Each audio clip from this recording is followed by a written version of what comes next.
இரண்டு ஷாஃப்ட்டுகள் ஏபி மற்றும் பிசி ஒரே லெங்த் கொண்டவை. ஏபி ஷாஃப்ட்டுக்கிறது ஏ மற்றும் சி என் ரியாக்ஷன்கள் உருவாகின்றன. அப்படியானால் இடையிலான சரியான தொடர்பு எது? இந்த கேட் 2005 டோர்ஷன் ப்ராப்ளம்ல ரெண்டு ஷாஃப்ட்ஸ் இருக்குது. AB shaft diameter D, BC shaft. இப்ப டார்க் அப்ளை பண்ணும்போது எந்த ஷாஃப்ட் அதிக டார்க் எடுத்துக்கொண்டு கண்டுபிடிக்கணும். கொஸ்டின் என்ன கேக்குதுன்றால் டிஏ மற்றும் டிசிக்குள்ள ரிலேஷன்ஷிப் என்ன? ஆப்ஷன்ஸ்ல 8 டைம்ஸ் 16 டைம்ஸ் மாதிரி ஆன்சர்ஸ் இருக்கு. இத கான்செப்ட்ஸ் யூஸ் பண்ணி சால்வ் பண்ணலாம். ரெண்டு ஷாஃப்ட்ஸ்க்கும் லென்த் சேம், மேலும் சேம் மெட்டீரியல்ல தான் இருக்கு. அதனால் மோடுலஸ் ஆஃப் ரிஜிடிட்டி ஜி இரண்டுக்கும் சேம் ஆகும்.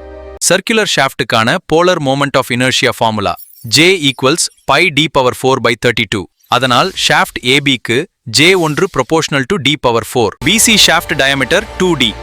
அதனால் ஃபார்முலால சப்ஸ்டிடியூட் பண்ணினா J2 ஈக்குவல்ஸ் பை × 4/32. அதாவது பிசி ஷாலர் மோமெண்ட் ஏபி விட 16 டைம்ஸ் அதிகம்.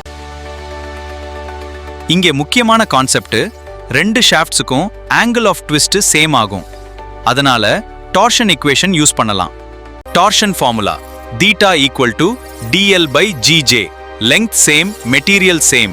அதனால் டார்க் போலர் மோமெண்ட் ஆஃப் இனர்ஷியாக்கு டைரக்டா ப்ரொபோர்ஷனல் ஆகும். Since J2 equal to 16J1, torque ரிலேஷனும் அதே ரேஷியோல வரும். TC equals 16TA. அதனால் சரியான ஆன்சர் ஆப்ஷன் சி.